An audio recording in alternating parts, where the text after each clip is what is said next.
ये वीडियो मोहब्बत करने वालों के नाम, देश, समाज, सरकार, इन सब पे बहुत सारे वीडियोस मैंने बनाए, लेकिन ये वीडियो इस जून माह में ऑनरेबल इलाहाबाद हाई कोर्ट के द्वारा पारित एक ऐसे निर्णय पर है जिसने प्यार करने वालों और खास तौर पर उन मोहब्बत करने वालों जो दिल से मोहब्बत करते हैं किसी से लेकिन बाद में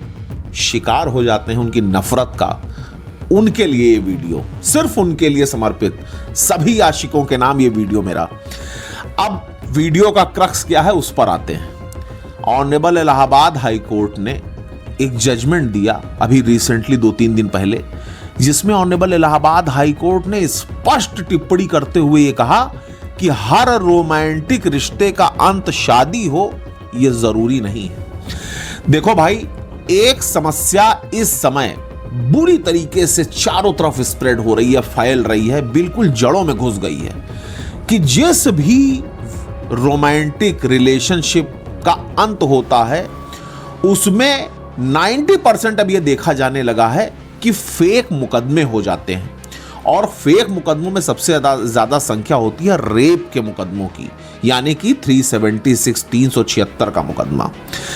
मैक्सिमम अब यह देखा जाने लगा है कि अगर लड़का लड़की प्रेम संबंधों में हैं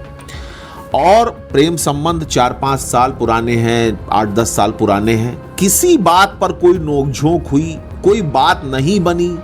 या सपोज करिए लिव इन रिलेशन में रह रहे थे, ये था कि आगे चल के साथ रह लेंगे, पहले एक दूसरे से प्यार किया, बहुत अच्छे पल बिताए, बहुत लंबा समय गुजरा, जब धीरे धीरे संबंध पुराने हुए, एक दूसरे के साथ रहने लगे, जानने लगे, तब समझ में आया कि यार इसके साथ तो भैया निभाव है नहीं, जीवन कट नहीं पाएगा, और तब ये फैसला हुआ कि अब भाई शादी करना बड़ा रिस्की है।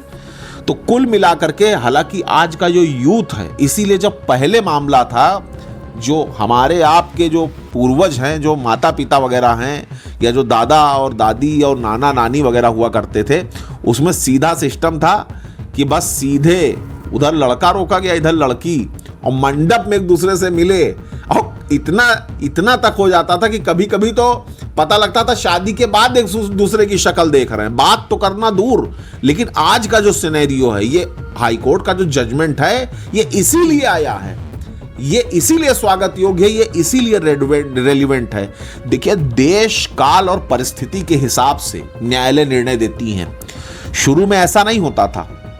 शुरू में इधर जरा सा भी, हल्का सा भी किसी को धोखा दिया, या ये सुनने में आ गया कि हाँ धोखा दे के संबंध बनाया, तड़ से उठा के 376 का मुकदमा हुआ, आदमी अंदर। लेकिन कोर्ट्स ने देखा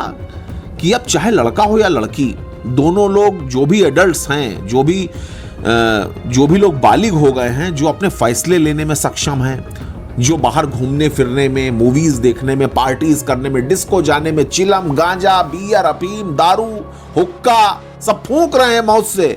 उनको इतनी अकल है कि अगर वो किसी पुरुष या किसी महिला के साथ संबंध में हैं तो वो क्या कर रहे हैं, अगर शारीरिक संबंध है तो उसका क्या मतलब है। तो दोनों लोग परस्पर एक दूसरे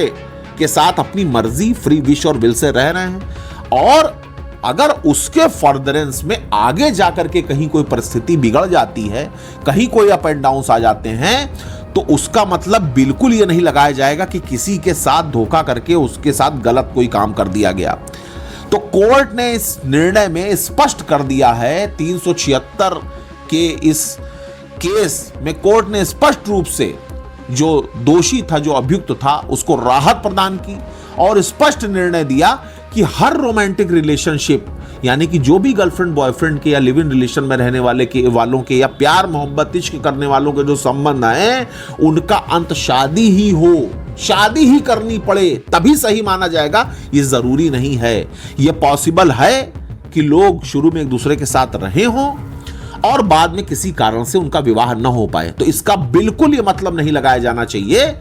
कि जो लड़का था उसने लड़की के साथ रेप किया है या बिना उसकी मर्जी के उसका शारीरिक शोषण किया है।